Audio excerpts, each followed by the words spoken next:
You'll notice on the name tags that you don't have any affiliation in terms of which organisations you belong to, and the reason for that is quite deliberate. We wanted to make sure people can engage across a whole section of society, because ultimately sustainability requires everyone to be engaged in the conversation.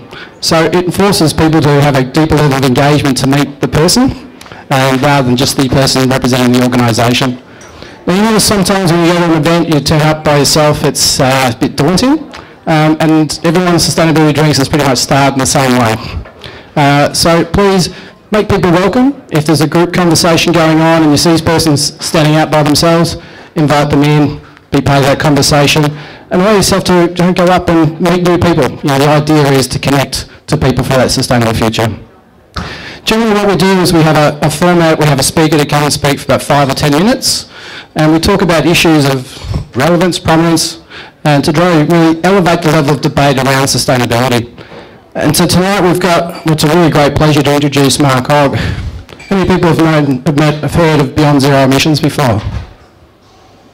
Okay, about a third of the people. How many people have heard about a report that's just come out that talks about how we can get to emissions free by 2020? How many people are interested in the possibility of being emissions free by 2020? Fantastic. Well, this next presentation is for you. Mark was one of the founders and initiators of this project, and one of the great things about this project that Beyond Zero Emissions has done is the amount of people that have been involved and volunteered their time and expertise to enable this fantastic project to get up on the ground. If the government to commission something like this, it would cost so much money to commission this type of report. But what it's also allowed is the independence of this report to be able to be presented in a way that really shows and pushes the boundary about what's possible.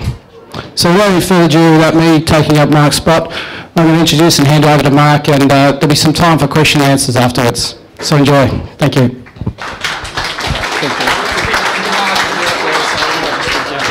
Keep it down here. Oh, okay, no worries. Okay, thanks Dan, and thanks to the Shaper Group for organising this event, and thanks everyone for coming. It's a real honour to speak at the Sustainability Drinks event. I go around giving talks about transitioning Australia to 100% renewable energy around the place, so you'd kind of assume that I have a technical background, perhaps an engineer or a scientist.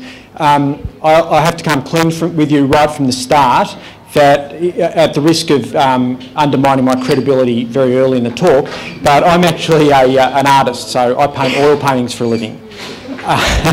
And they're fantastic paintings, but they have very little to do with transitioning the economy to 100% renewable energy in a decade. So how did that all happen?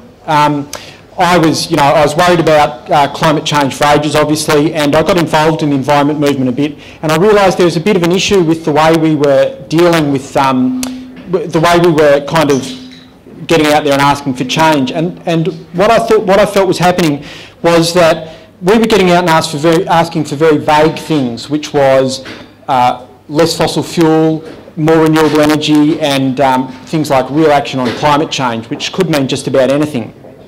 At the same time, the fossil fuel industry, or industry generally, was coming back and saying, well, that would be fantastic if it actually worked, but as soon as the wind stops blowing and the sun stops shining, you don't have any electricity. And even if we could get over that hump, well, renewable energy is really expensive, and if we spend massive amounts of money on it, we will bankrupt the country and people will lose their jobs, etc. Now, if you're a government decision maker, or even a member of the public, do you believe people calling for real action on climate change, or do you believe the people who actually provide our electricity, build power plants, run them, do steel, concrete, all that sort of kind of thing? Okay, so I felt that we needed a really powerful response to that, and we needed a clear, coherent vision, a practical vision that outlined a future we wanted to see in great detail and with enough credibility for people to really stand behind. I met up with a really talented young guy called Matthew Wright, who's just phenomenally intelligent. He was famous at the time for getting up at public forums and giving people a really hard time. And some of you might have met him, but what I recognised in him was somebody with a huge intelligence and a vision and a real determination to work towards that. So we started this project called the Zero Carbon Australia Project, and we decided to write 5 plans about different sectors of the Australian economy, about how each of those sectors could get to zero emissions within a decade. Now, there was at least 5 of us on board at that stage, so it was just kind of a ridiculously grandiose thing to even attempt to do. And I'm not sure, you know, and I still can't believe I actually signed on to do it. But we got started, and it was really, really difficult, and we went through, you know, we had meetings every night, and it was really hard, and it got to the point where we had to put 4 of the 5 plans on hold and focus on stationary energy, and we came that close to having the small amount of funding that we had for the project withdrawn by our very generous donors. So it got really bad. But then the project turned around, and the reason it turned around was that we got a few really key people on board, and they were smart young engineers, you know, a chemical engineer from Exxon, a mechanical engineer from a big car manufacturer, and a guy from the grid operator. You know, with some key people, and they just started taking on the tasks, getting them done, drawing in friends and colleagues, directing their work, reviewing their work, and the project at that moment turned around and gained the momentum to make it a success. And the things that about this project that made people really that made people prepared to put in such a huge effort and of their own time were that it was were basically the organisational model, where, because the conventional wisdom when you're doing an energy report is you go to a consultant and pay them some money and get the report done, but this was open to anybody, okay? People like yourselves who have expertise and experience across different sectors. And it was a single scenario thing, so it got away from that idea that you can't pick winners, and it was about decisive action and people, and you could paint a really vivid, detailed picture of what this kind of a future would look like. And that's what communicated to people. That's what really got people excited and responding to it. We've had enormous success. We've had launches around Australia, in Canberra, Melbourne and Sydney. We've got one coming up in Brisbane. People actually spontaneously self-organise in different cities around Australia and ask to have a launch of the plan because it has such a massive impact. And every time we do that, we get a huge amount of media interest and interest from the public. We've had endorsements from the most incredible range of prominent people and organisations from all over the world, like the International Energy Agency, people like Robin Batterham, the former Chief Scientist of Australia, Tim Flannery, Gus Nossel, Peter Gratian, the ex-head of the Defence Forces, and experts who actually build all these power plants overseas. And I speak to these people and they are full of enthusiasm for what we've done. They say, you know, I was speaking to Gus Nossel and he said, "This is fantastic." He said, I never believed this kind of thing was possible, and it's fantastic that you guys have actually done the work to make it happen.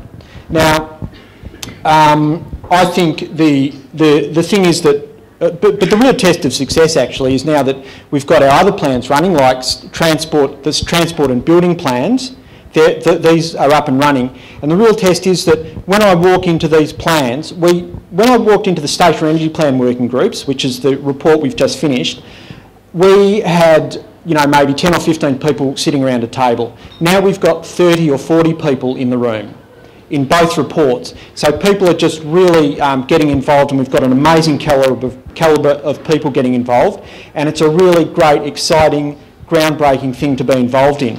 Now, I look around here and I can see that there would be people with enormous expertise that we would value and love to have involved, and you'd be most welcome, and I think you'd really enjoy it. There's also,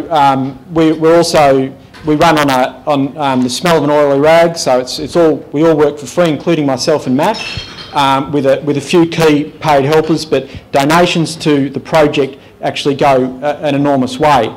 But the other thing is, I just think, you know, I'm an artist, right? And I helped to, you know, made a contribution to making this crazy idea happen. And I look around here in the room and I see a whole room full of really smart people who have expertise, you know, sustainability professionals who have a huge amount of expertise. So this might not be the thing for you to get involved in, and you know, that's absolutely fine.